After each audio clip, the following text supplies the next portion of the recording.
Hey everyone, welcome back to WrestlePop. All right, guys, Paul Wight left WWE to join AEW, and now, as the rite of passage, you always have to go over to Chris Jericho's podcast and air out all of your grievances with WWE once you switch over to AEW.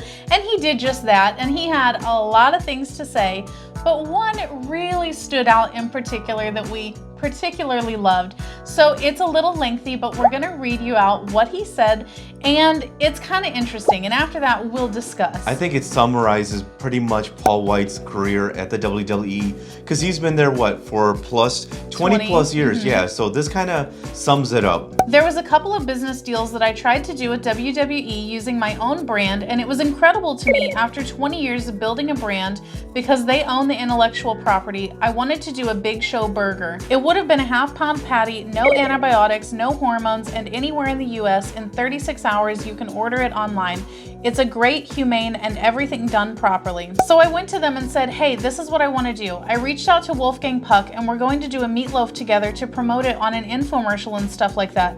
Talk about Big Show burgers. And you would have thought that I was some guy that walked in off the street with the numbers that they hit me with, that they wanted me to use a brand that I helped build. We're talking 7 figures up front. 18 months later, another installment of 7 figures.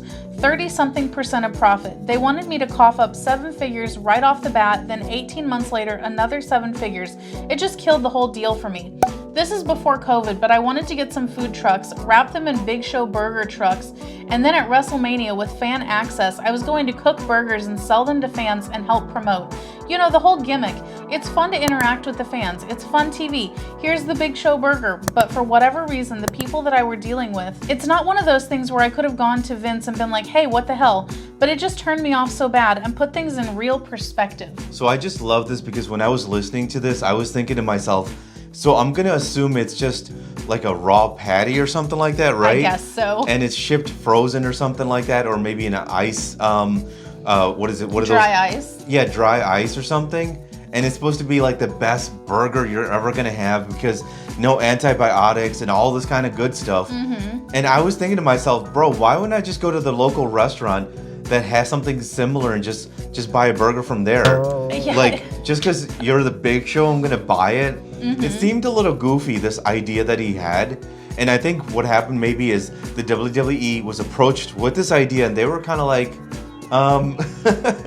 dude, this sounds like a failure. Yeah. And so they were like, okay, let's just throw a crazy number at him and just to deter him. Yeah, exactly. I think that that's what they were doing as well. And I'm also kind of confused at the fact that he's like saying that it's going to be burgers, but then he's saying that he's going to do meatloaf with Wolfgang Puck. And I'm like, but which is it? What's going on here?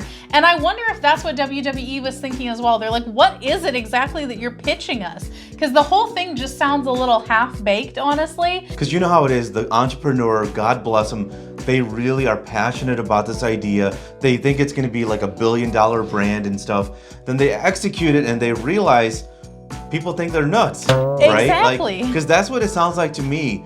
Why wouldn't you open up a restaurant or something like that, a fast food restaurant, Big Show's burgers or something like that? That's what I was assuming that he was going to do. But instead, it's just, we're going to ship it to you. Yeah, he's doing like an Omaha Steaks kind of thing. Yes, Omaha Steaks. Bro, I'll just buy from Omaha Steaks or like whatever. Exactly. And I don't want to buy a Big Show burger. It's very bizarre. And also, I find it funny that he's like, I built this brand for 20 plus years or whatever. And it's like, but you signed off on them owning the IP. So what do you expect? Like, you're basically licensing back your persona from them. Of course you're going to have to pay to use that. And no offense, but WWE was just as much involved in this character as you. And so I think he's a little delusional in saying that. And here's the bigger issue that I have with all of this. Why does it need to be the Big Show? Why can't it just be Paul Wight's Burgers? Mm-hmm. Why did you have to have them involved? Just tell Vince McMahon, hey, I'm going to do this thing on the side, and it's just going to be me and my own money, and I'm just going to fail or succeed on my own. Stone Cold Steve Austin, he has his Broken Skull IPA, which is like a craft beer, and he's got his like Broken Skull knife and all that kind of stuff. So he's branching out on his own.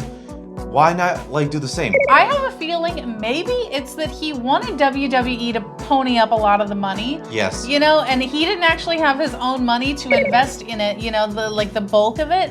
So maybe that's like where this is all coming from. And they were like, no, we're not going to give you any money. You actually have to pay us. So if you guys haven't listened to the podcast, I would highly recommend it, because Paul Wight, during the entire interview, he's like, I'm not bitter, I'm not angry, I'm not and all that kind of stuff. But when you listen to it, bro, I think you're All right, guys, that's the video. If you like what we're doing here, definitely check out our other channel, 5 Minute Eats. And don't forget to give us a like and subscribe.